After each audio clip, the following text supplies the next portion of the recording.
kelompok Terserah Development akan mempresentasikan tentang tahap planning dari sistem informasi yang kami buat, yaitu sistem informasi peminjaman gedung di lingkup Universitas Trunojoyo Madura. Selamat menyaksikan. Arsitektur perangkat lunak adalah sekumpulan pernyataan yang menggambarkan komponen perangkat lunak dan fungsi-fungsi yang ada pada komponen tersebut. Ia menggambarkan struktur teknis, batasan-batasan, ciri-ciri, serta antarmuka pada komponen-komponen tersebut. Arsitektur merupakan rancangan fisik sistem dan oleh karena itu membutuhkan rencana yang matang pada saat pembuatannya. Sistem yang diusulkan adalah sistem informasi terkomputerasi dengan fasilitas untuk pengelolaan data gedung, waktu, dan keperluan. Sistem ini memiliki dua hak akses, yaitu admin dan peminjam.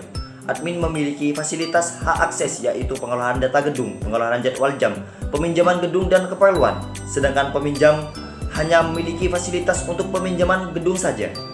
Infrastruktur teknologi informasi adalah sumber daya teknologi yang digunakan bersama yang menjadi platform bagi aplikasi sistem informasi. Yang diperlukan di dalamnya itu ada 3, yakni perangkat keras, perangkat lunak, dan layanan yang digunakan. Untuk perangkat keras sendiri itu ada 3, yakni PC atau personal komputer, 2, keyboard, dan yang ketiga mouse. Untuk perangkat lunak sendiri itu ada banyak sekali. Salah satunya ada Java. Java sendiri itu adalah bahasa pemrograman untuk sistem informasi yang menjadi environment pemrograman web. Yang kedua, itu ada HTML5. HTML5 itu untuk menampilkan gambar, suara, dan video secara langsung pada dokumen web. Yang ketiga, itu ada PHP. PHP sendiri itu bahasa pemrograman yang sering disisipkan di dalam HTML. Yang keempat, itu ada CSS. CSS sendiri itu bahasa pemrograman yang digunakan pada website untuk mengatur style dalam website sendiri. Yang kelima itu ada Bootstrap. Bootstrap itu sendiri itu adalah framework CSS yang sudah dikemas untuk mengembangkan front-end website. Untuk SAM sendiri itu ada perangkat lunak yang diambil dari kata Apache, MariaDB, PHP, dan Perl. Dan X adalah cross-platform yang digunakan sebagai simbol bahwa aplikasi ini bisa digunakan di 4 sistem operasi. Dan yang terakhir itu ada Peramban Web. Peramban web sendiri itu untuk menampilkan informasi di dalam website sendiri. JSDLC. Yang pertama ada tahapan perencanaan. Pada kali ini kita akan membuat sistem informasi tentang peminjaman gedung yang ada di Universitas Trunojoyo Madura, yang bertujuan untuk memudahkan para mahasiswa yang ada di Universitas Trunojoyo Madura untuk peminjaman gedung. Yang kedua, analisis. Berdasarkan analisis, sistem yang sedang berjalan di kampus kita, Universitas Trunojoyo Madura, kurang membantu mahasiswa dalam peminjaman gedung. Dan bisa kita lihat belum ketersediaannya sistem informasi peminjaman gedung secara online. Maka dari itu, solusi yang tepat adalah membuat sistem informasi peminjaman gedung secara online. Dengan adanya sistem ini, akan mempermudah peminjam gedung untuk mengetahui ketersediaan gedung yang sudah terjadwal dan belum terjadwal. Yang ketiga, kerangka acuan kerja. Sesudah memperoleh persetujuan dari manajemen, kemudian akan dibentuk tim yang terdiri dari beberapa divisi yang terkait untuk menyusun kerangka acuan kerja yang menyangkut hal-hal berikut. Yang pertama ada latar belakang, yang kedua ada maksud serta tujuan, yang ketiga ada sasaran proyek, yang keempat ruang lingkup pekerjaan, yang kelima jangka waktu pelaksanaan, dan yang keenam prioritas pekerjaan, dan yang ketujuh adalah anggaran atau dana. Yang keempat adalah menunjukkan tim pelaksana, yang berarti menentukan pelaksana untuk memasukkan proposal yang sesuai dengan acuan kerjanya. Yang kelima adalah menilai kelayakan proyek. Ada beberapa aspek. Yang pertama, kelayakan operasional menyangkut operasional sistem. Yang kedua, kelayakan teknis menyangkut perkembangan software. Dan yang ketiga, kelayakan ekonomis yang menyangkut biaya dan feedback yang didapatkan. 6. Tahap analisis, mengidentifikasi serta mengevaluasi permasalahan yang ada sehingga dapat diusulkan perbaikannya.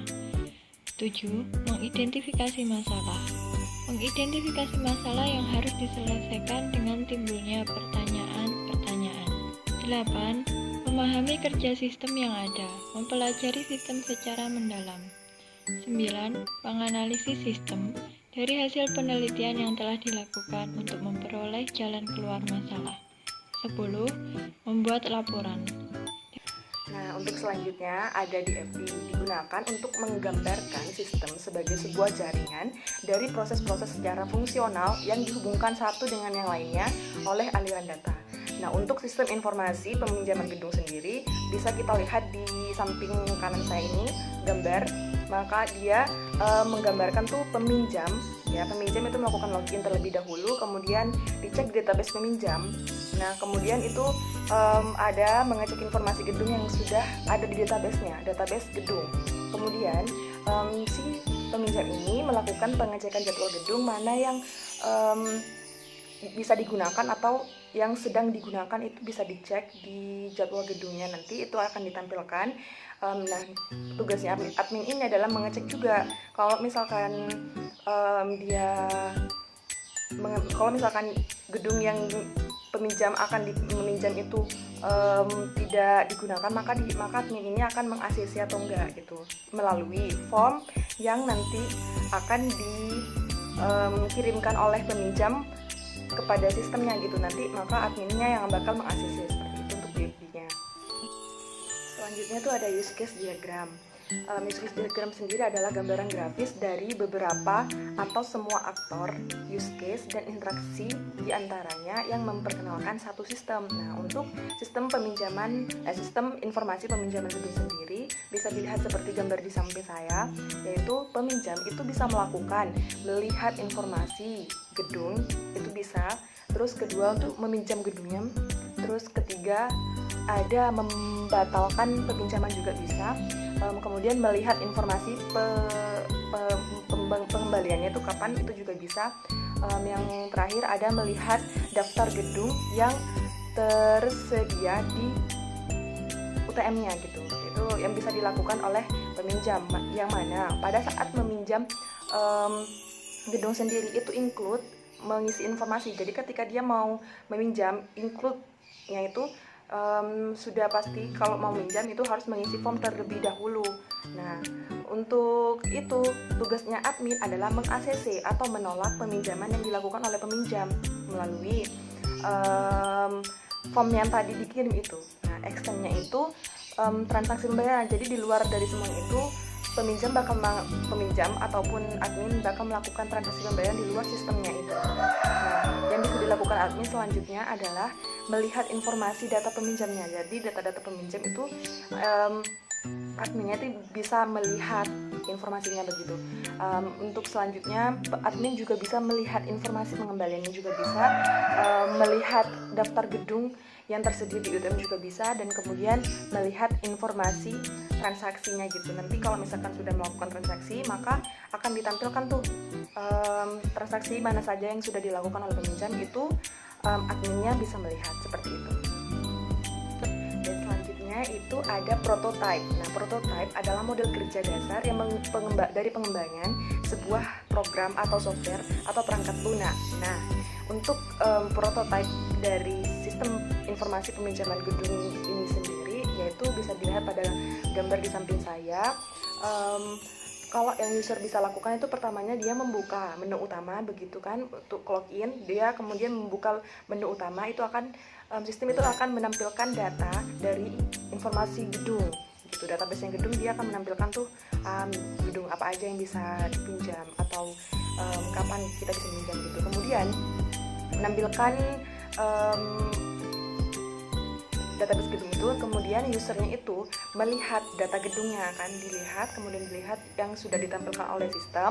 Kemudian si peminjam ini memilih gedung mana yang akan dipinjam begitu. Kemudian si database ini akan menampilkan database di peminjaman gedung. Jadi gedung-gedung yang mau dipinjam itu bakal ditampilkan oleh database. Kemudian usernya akan mengisi form. Jadi untuk meminjam gedung ini itu si user harus mengisi form terlebih dahulu.